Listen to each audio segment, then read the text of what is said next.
Thank you. It's great to be here. Not perhaps the best place to be replacing a very acclaimed animal philosopher, but I also have a degree in philosophy, although only a master's degree, but I'll try. Thanks for introducing me. As mentioned, I work as a campaign coordinator for Animalia, the Finnish animal rights organization, and in my work, I very often get to or have to debate the fur industry, different representatives. I have also followed the Estonian fur debate quite a bit, and Kadri Taperson also often tells me about it. And I know also that you have been working towards a fur ban and very much support Estonia getting a fur ban, although I know that you also don't have the most fruitful political situation for the coming years, and I feel sorry for you because we have had similar things happening with our populist party in the recent years. But anyway, as I have been debating the fur industry quite a lot, this has led me to pay a lot of attention to how they talk about animal welfare and ethics, which they very often do nowadays, which is quite interesting that everybody is now talking about animal welfare, also the people who are actually kind of against animal welfare in a sense. But as we know, currently 12 European countries have decided on a fur ban, and there's an ongoing debate on the matter in numerous parliaments here, as well as in Finland and many other countries. Meanwhile, the fur industry is centered especially in Northern Europe, and it is experiencing a crisis. Copenhagen Fur, the large Danish fur auction owned by the Danish fur producers, has just announced that it's laying off 25% of their staff. So that's a very, very large drop. And also in Finland, the industry is in decline and making poor profits off their pelts. So starting in the early 2000s, animal rights organizations around Europe, including the Finnish Oikeutta eläimille, have released investigation material from fur farms. This material has shown repeated atrocities on fur farms, animals in poor health, monster-sized foxes, and a generally depressing environment for animals that use large territories in nature. This material has been released time and again. It has led to fur coats largely disappearing from view from the streets of many countries in Western Europe. So the industry is very dependent on export. And the main use of fur products in Europe, as well as globally now, is more in accessories, such as coat linings, say around the hood of the coats. So very often consumers actually don't know what they're wearing. Fur is marginalized in a sense, although production is still large in Europe. And the fur industry mostly exports to China and Russia, and China is also a very huge fur producer. And fur continues to be a luxury product in Russia. Many large high fashion houses such as Gucci, Chanel, and Michael Kors have also given up fur, along with these fur bans happening in European countries. And this trend shows no slowing down. So retailers are also giving up fur, for example, the Swedish large house H&M. So in many senses, the situation for the fur industry in Europe seems quite dire, desperate even. Now for me, it has been quite interesting to see how a very large but desperate industry counters the situation, how they answer. And the answer, in short, is through transparency. But we need to be careful here. There is a kind of transparency that is now available from the fur industry that they talk about, but it is very strictly controlled. What we see is controlled by them. They are the ones who decide what we see and what we don't see. A friend, a Finnish scholar and animal production expert, Sami Torsonen, who recently became a PhD, writes in his book, Transparency as Ideology, that transparency does not mean that members of the public get to have control over what they see. Monitoring transparency is not very transparent, Torsonen says, meaning that a claim to transparency does not always mean that we get transparency in any wide sense. But how does the European fur industry create transparency then? Through the welfare certificates protocol. Welfare is a system for monitoring the welfare of production animals, mainly fur animals. It has been created in collaboration with Finnish university researchers. And there is a whole separate discussion on the kind of quote-unquote animal welfare knowledge that many universities produce and how that legitimates animal production, but we will not go there today. But in practice, welfare consists of 3 separate audits, so visits, on fur farms. As a result, the farm gets a welfare certificate that guarantees that animals on those farms are doing well. The current goal is that all European auctions will only allow certified welfare pelts in the near future. And all this sounds really great, doesn't it? So we have a system that now guarantees that fur animals are doing well, and we don't need to worry about their situation anymore, as it is under control and transparent. But when we look at welfare slightly closer, some interesting things come to the surface. Firstly, the whole certification protocol is created by the fur industry. More exactly, the protocol is owned by Fur Europe, the European coalition of fur farmers. So there's a clear interest involved, as Fur Europe's main goal is to keep the industry going, no matter what. Similar certificates have been created by many industries, such as the chocolate industry. Now, why would an industry create their own certificates and not have an independent third party create one? A good answer is control. Once you create your own certificate, you are in the driver's seat. You decide what aspects of your industry are looked at and how high the bar is set. When we look at the actual criteria within the welfare protocol, we see that the requirements are not significantly higher than what the European Commission recommends for the minimum legislation. So essentially, what the welfare protocol does is that it says that fur farmers need to follow the law, so it's not really changing much. You can still keep animals in extremely small cages. You can give them something to chew and call it a meaningful pastime. You can give them a view from the cage to the outside and call it a chance to explore your surroundings. Furthermore, fur farmers get to know when an audit will be made, and the results of individual farms will not be released. There is also a possibility to compensate your score. So if you score really low on one aspect, say the animals are sick, as long as they get a lot of things to play around with, it's fine, you can still pass. So when we look at the welfare protocol closer, we see that it is not just any old transparency, but strictly controlled and one-way transparency. There is not an ongoing negotiation between animal advocacy organizations, scholars, members of the public, etc., about what the correct requirements for welfare ought to be. Rather, we are given a protocol with the claim, this is transparency. A good question to ask here is, what is the use of transparency if the criteria are set this low? If all we're essentially told is that fur farms abide to the minimum requirements of the law, does this mean that animal rights and essential behavior needs will be met? Obviously not. There's something quite clever going on here, mainly confusing 2 things with each other, transparency and ethics. We are led to think that once we can see something, that means that it is no more a problem. A few things need to be considered, however. Firstly, what we see is not every farm all the time. We see mainly a certificate, a brand, not animals.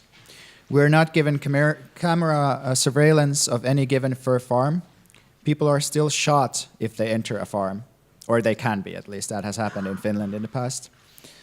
This is not transparency in more than a very restricted sense. If you set criteria low, secondly, you cannot make distinctions. So with low criteria, everything looks the same. In a way, having low criteria would mean letting everyone get a driver's license no matter if they can drive or not. If all farms pass, what is the use of the certificate? Thirdly, we're not in control. As the certificate is owned by the fur industry, it is not a common asset. There is no democratic control over it. It can be changed as the industry wishes. And fourthly, ultimately, even if slaughterhouses had glass walls, the animals would still die. Even if there is some kind of visibility, we should not think that it guarantees animal welfare. Welfare is not based on what we see, but rather on what the animals experience, or that's at least what many people think. So now, when we look at welfare again, what do we see? We see transparency that is controlled, fabricated in a sense. Maybe a good question to ask here is, how do we fight this? How do we create an alternative perspective? In recent months, the Finnish fur industry has gone through such trouble as buying several front pages of the biggest national newspaper, Helsingin Sanomat. I'm going to show you now the main ad that they used. This says, "Can life in a cage be good? A good life?" Some estimates say that they might have paid over 100,000 euros for all these ads that they've bought. And their ads have been quite provocative calls to dialogue. This displays a guinea pig making a misleading comparison between a pet and an industrially bred fur animal. The fur industry has also invited people to visit farms. Again, a clever move towards controlled transparency. They decide what we are shown once we visit the farms, and they can still claim transparency as they open their doors. They are also engaging in public debates and spending a lot of money. I know that the image is very captivating, so I'm going to go back to the first slide so you can concentrate. So what is important to understand here is that all this is reactionary. All that the fur farmers are doing is reactionary. It's a response to something that animal activists are already doing right. The claim to transparency is an answer to pressure that is created by animal rights groups who produce their own evidence of the industry.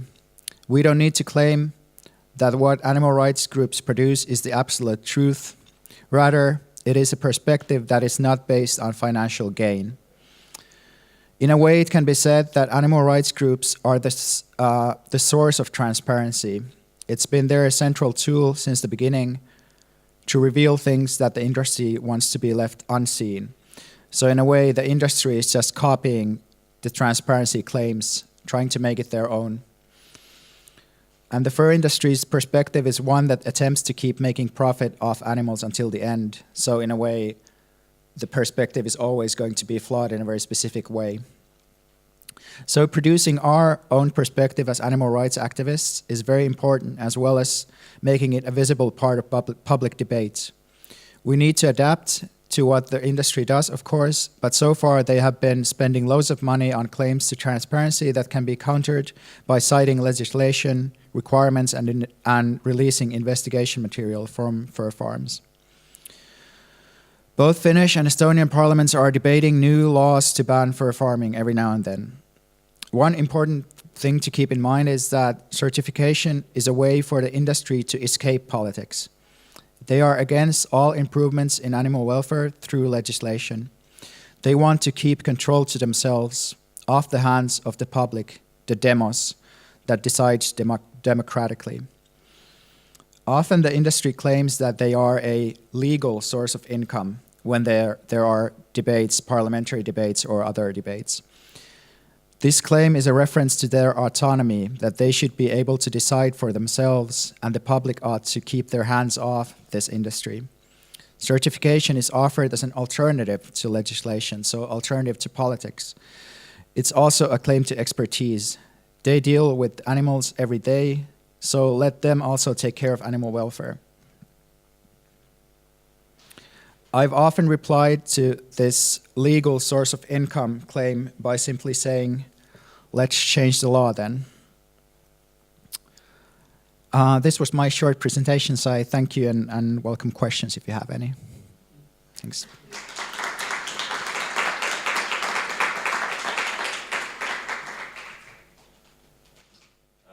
Thank you so much for the very detailed talk.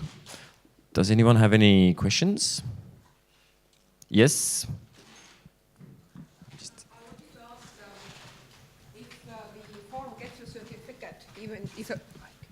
Even if a bar is really, really low, does it hold it forever?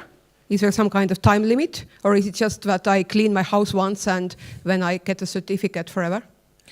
My understanding is that the audits have to be done regularly, but I don't know, maybe somebody else knows how often they need to be done, but I think you need to renew it every now and then. But then again, at least a Finnish industry paper that is read by farmers said that you don't need to worry about the audits that you will pass. So I think it essentially shows how much they need to worry about it. Yeah. Okay. Any more questions? Küsimusi? Luke. Just wondering about where people are at. Is there much public pressure? You mentioned how Animalia has been instrumental in getting them to at least this point. Is there mounting pressure to feel like they need to raise their game and, with standards going up? Yeah, I think so. I think, well, with regards to the actual certificates, people don't really know much about that because that's more like a business-to-business thing. So there's not really much resistance because it's not really in the public eye that much. But in general, I think them going through the effort to buy media time, I think, at least in Finland, they've launched like several different websites within some months that are like different kinds of communications efforts, which to me looks really desperate, not very strategic at all. So I think they are really feeling the pressure from groups and from the public, and also it looks like the public opinion is going moving worse for them. Yeah, just follow up on that. If I need that. Yeah, I just what percentage of the population support a fur ban? In Finland? Yeah. Well, it kind of depends, because like we haven't done polls with the exact formulation, are you against fur farming, but according to industry, they get results around 50%, more or less, which is actually like quite a large change because it has been a very supported industry in Finland. But our most recent poll says that around 70% are against the industry in its current form. So if you ask people, do you accept the industry if the animals are given significantly more space and more possibilities to meet their specific species-specific needs, then around 70% of people want that, more or less, which basically means that the fur industry can't go on because they are against all things that make them less viable from an economic perspective. So yeah, it's kind of depending on what you ask them. I don't know how it is in Estonia, actually. Yeah, well. There's more support for a fur ban, as I understand here. Yeah, probably. Well, it's quite similar that the questionnaires are always put in the way that if the animals have a good way of life in the cage, and if the industry makes sure that the animals are kept within their natural limits or something, then most people or a big group of people will say yes, and then it's fine. Yeah, in Sweden, I think 80% of the population is against mink farming, but still the industry is so well organized that they are still able to fend off the ban. Yeah. I have a question too. So this certificate, transparency certificate thing, it's quite a recent move from the industry. Yeah, I mean Finland has had certifying for some years already. Like there is a country-specific certificate. I think been working on this for the past more or less 10 years. It's a very large effort, and they are running late because the audits don't go as well as they've been hoping. I think it's mainly countries like in Finland, like almost all the farms are part of the union, so they're really easy to reach. But in countries like Poland, there's a lot of these backyard mink farms that are really hard to get into the system. But yeah, it's a fairly recent thing, and shows in a way that they feel the pressure that they need to seem to be caring about animal welfare at least. Okay, so can you comment? Has Animalia tackled this issue already, or like you thinking about strategies? What would be the best way to counter this certificate issue? Yes, so far we've just kind of looked at how they actually do it, and just shown the main weaknesses within it, because that's fairly easy. The problem is that they are spending a lot of money on different things, so often money talks more than facts, or in a different way. But I think mostly because, like I said, the whole system, the certificate system, is a reaction to the information that is produced by animal rights activists. So I think in a way it's good to just keep doing what you are doing. So keep releasing material from farms, keep debunking their arguments. Because in a way I think we are representatives of the public, and they are representatives of the industry. So I think we, in a way, have an advantage, just a perspective advantage that we should use. Yeah. Okay, thank you. So if anyone has any more questions? You can also ask me later if you want. Absolutely. Drink coffee. Thanks. If not, then thank you very much, Veikka. A round of applause.